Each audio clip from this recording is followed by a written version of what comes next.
Hey there, welcome to the CB&Q in Wyoming. I'm Mark Pruitt. Today is September 3rd, 2020, and this is layout update number 10. There's a change with this update. You're seeing my face in the video.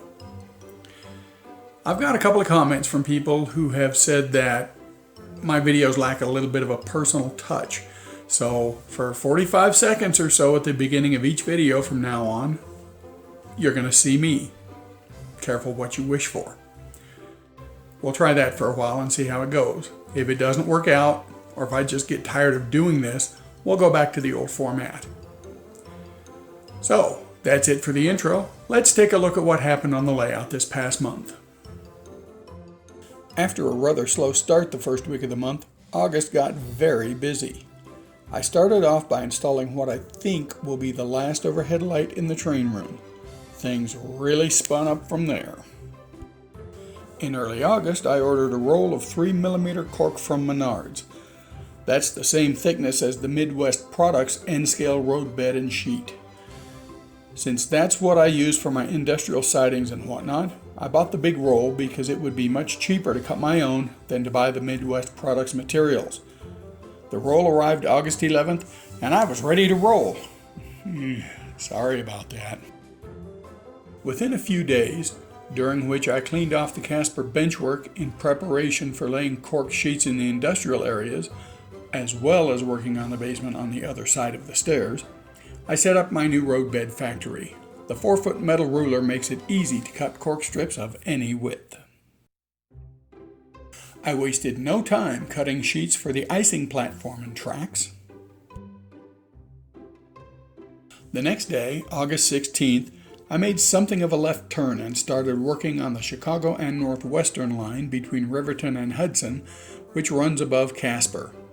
Casper is on casters, say that 3 times fast, so I can roll it out of the way to work on this line. It would be very hard to do after Casper is locked in place by new surrounding benchwork, so now was the time. I picked up a couple of sheets of 3/4-inch oak plywood and, using my Craig saw guide, cut it into 3-inch wide sheets for benchwork material. This is cheaper than buying even questionable quality dimensional lumber these days. A couple hours work and I had 15 8-foot lengths of wood ready to turn into benchwork. Since construction of this narrow benchwork was going to be a bit complicated to make it self-supporting off the wall, I took a few hours to plan it all out in detail in CAD rail. This is the Hudson end, over the left part of Casper. Now we get to the actual construction.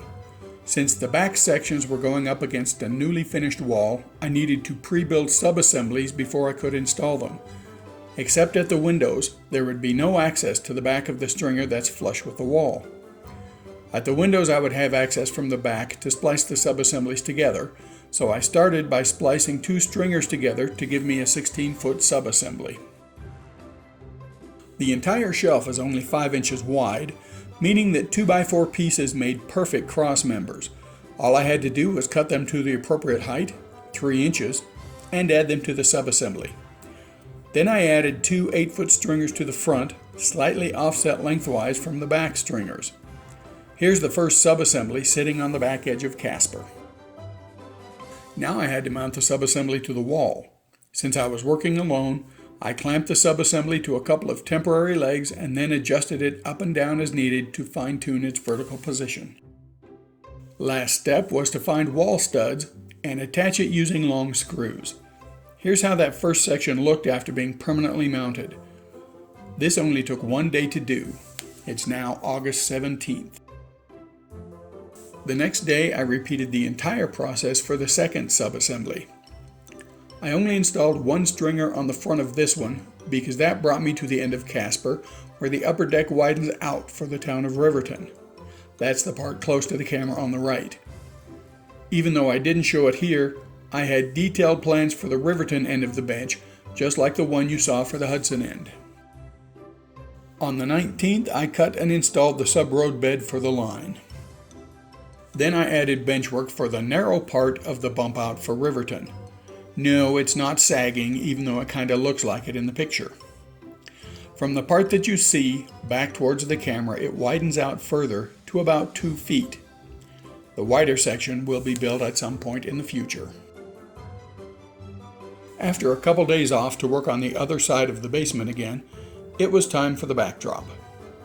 I wasn't sure if I wanted it to be about 6 inches tall or 10 inches tall, so I mocked it up. Here we see the 6-inch version. And here's the 10-inch one. I still wasn't sure, so I solicited advice from Model Railroader forum members. They recommended the 10-inch backdrop, and since the only advantage to the 6-inch one was that it would save some material, that's the direction I decided to go. The framing for the backdrop is simple 1x2 furring strips at the top and bottom. They were easy to mount.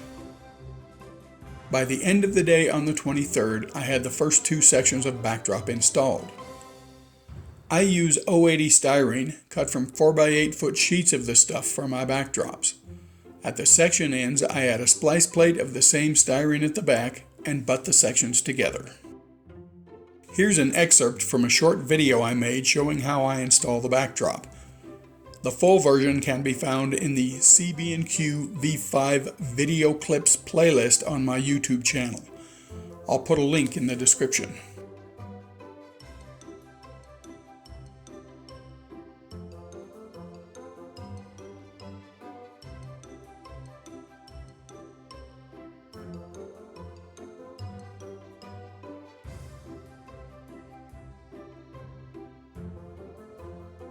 I filled the splice gaps with Squadron white plastic putty and sanded the entire backdrop surface after the putty dried.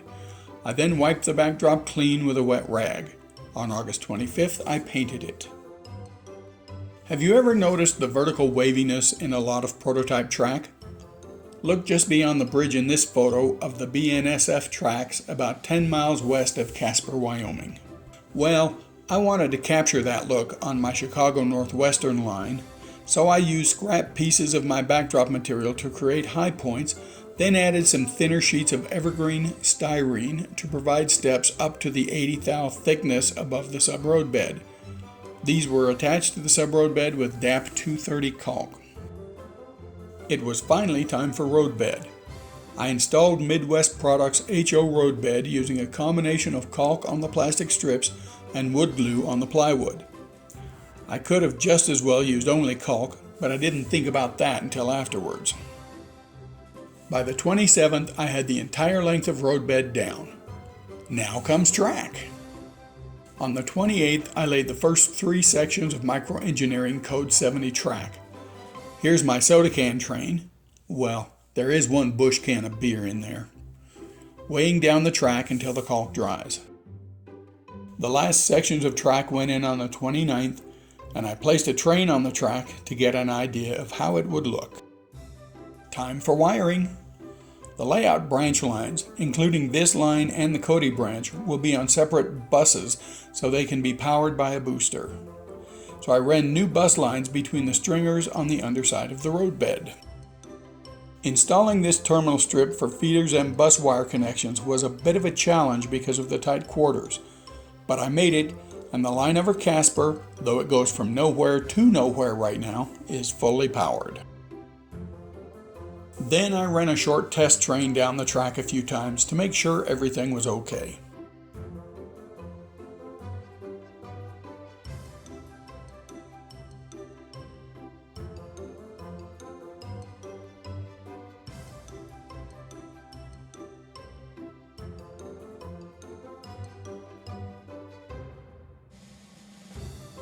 That's it for this month. I think I got quite a bit accomplished. This coming month, I hope to add the bench work for the area above the left end of Casper around towards Hudson, and maybe get started on the scenery on the line above Casper. One thing I'm still trying to figure out is the backdrop on the line. I want something more than the simple skyboard I have now. Thanks for watching. Let me know in the comments if you like the new me peeking around the corner video intro, or if you'd rather I go back to the old intro. I won't be offended either way, I promise. See you next month.